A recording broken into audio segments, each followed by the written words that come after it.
Bertemu lagi di video pembelajaran Bahasa Indonesia kelas 7 bersama Ibu Tri Hasrianti. Assalamualaikum warahmatullahi wabarakatuh. Anak-anak, bagaimana kabarnya hari ini? Semoga selalu sehat dan jangan lupa untuk selalu bersyukur ya.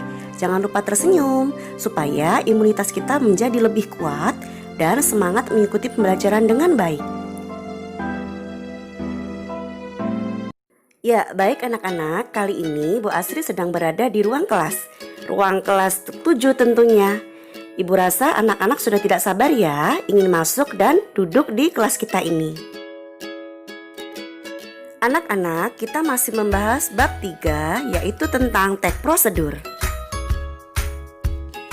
Anak-anak, kompetensi dasar kita yaitu 3.6, menelaah struktur dan ciri kebahasaan teks prosedur. Anak-anak, pada video sebelumnya kita sudah membahas tentang jenis-jenis teks prosedur. Teks prosedur memiliki struktur yang berbeda sesuai dengan jenis-jenisnya. Yang dimaksud dengan struktur teks prosedur yaitu bagian-bagian yang terdapat dalam teks prosedur tersebut. Struktur teks prosedur dibagi menjadi 2. 1. Struktur teks prosedur cara membuat. 2. Struktur teks prosedur cara melakukan dan menggunakan alat. Struktur teks prosedur cara membuat digunakan untuk menunjukkan cara membuat sesuatu, baik makanan ataupun barang. 1. Tujuan berisi keterangan atau informasi tentang manfaat dari membuat sesuatu tersebut. Contoh, obat tradisional ini selain mengatasi insomnia juga sebagai bentuk melestarikan warisan nenek moyang. 2. Alat dan bahan berisi daftar bahan dan alat dengan ukuran yang akurat. Contoh alat dan bahan membuat obat tradisional insomnia. Bahan 5 potong akar kelapa hijau masing-masing 4 cm. 2. 600 cc air. Alat panci tanah liat.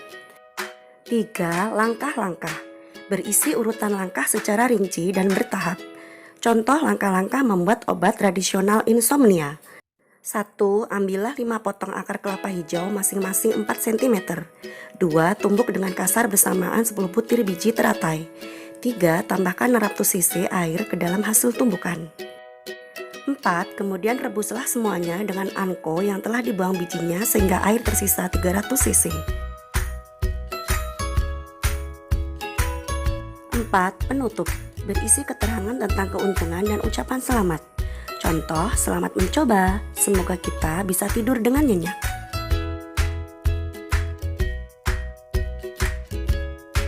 Struktur teks prosedur cara melakukan pekerjaan dan menggunakan alat, yaitu menunjukkan bagaimana caranya melakukan sesuatu kegiatan, aktivitas, dan menggunakan alat dengan baik dan benar.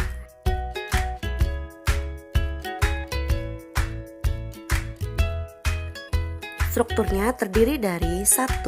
Tujuan berisi pengantar umum sebagai penanda apa saja yang akan dilakukan dan berisi kata-kata motivasi. Contoh, angklung merupakan warisan seni tradisional Indonesia. Sebagai warisan seni yang sangat berharga, kita hendaknya belajar memainkan angklung. Struktur yang kedua, langkah-langkah berisi urutan sistematis apa yang hendak dilakukan atau dikerjakan. Contoh, pegang angklung dengan tangan kiri. Pegang angklung dengan cara memegang simpul pertemuan 2 tiang angklung vertikal dan horizontal yang berada di tengah, sehingga angklung dipegang tepat di tengah-tengah. Struktur yang ketiga, penutup, bersifat pilihan dan berisi kata-kata motivasi. Karena sifatnya pilihan, penutup tidak wajib dicantumkan. Contoh, selamat berlatih untuk melestarikan budaya Indonesia. Anak-anak, berikutnya kita akan bahas tentang ciri bahasa teks prosedur. Penggunaan bahasa dalam teks prosedur. 1. Penggunaan kalimat perintah, yaitu kalimat yang mengandung makna memerintah, meminta orang untuk melakukan sesuatu sesuai keinginan penyuruh. Contoh, posisikan tubuh sejajar dengan monitor. 2. Penggunaan bentuk pasif, yaitu kalimat yang subjeknya dikenai suatu peristiwa atau aktivitas, biasanya menggunakan imbuhan ter dan di. Contoh, tombol keyboard sebaiknya ditekan dengan lembut. 3. Penggunaan kriteria atau batasan, yaitu kalimat yang rinci dan jelas batasannya, agar orang bisa melakukan seperti apa yang diminta. Contoh, langkahkan kaki kanan 2 kali dan pada hitungan 4 bertepuk tangan. 4. Menggunakan kalimat saran dan larangan. Teks prosedur memandu pembaca agar selamat, aman, dan dapat mencapai hasil maksimal. Oleh karena itu, bahasa teks prosedur juga menggunakan saran, keharusan, dan larangan agar tidak menimbulkan bahaya. Penggunaan katanya meliputi sebaiknya, hindari, jangan, jika tidak, atau kecuali, jika, sebaiknya. Contohnya, keju sebaiknya dimasukkan sebelum kue menjadi dingin. Jangan memasukkan minyak terlalu banyak. 5. Penggunaan kata penghubung atau konjungsi. Kata atau ungkapan penghubung antar kata, antar frasa, antar klausa, dan antar kalimat, misalnya sebab, karena, atau namun, kemudian, lalu, sebelum, setelah, dan sebagainya. Contohnya, masukkan santan setelah daging empuk. Dan ciri yang keenam, penggunaan kata dengan ukuran yang akurat.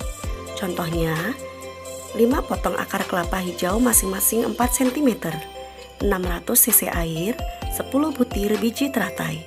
Kata akuratnya terletak pada kata 5 potong, 4 cm, 600 cc air, dan 10 butir. Nah, anak-anak, semoga dapat dipahami ya penjelasan materi tentang menelaah struktur dan ciri kebahasaan teks prosedur.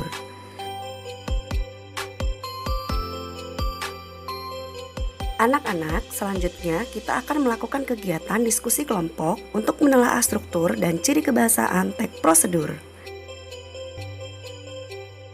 Anak-anak, demikian pembelajaran kita hari ini. Semoga bermanfaat. Semangat ya anak-anak.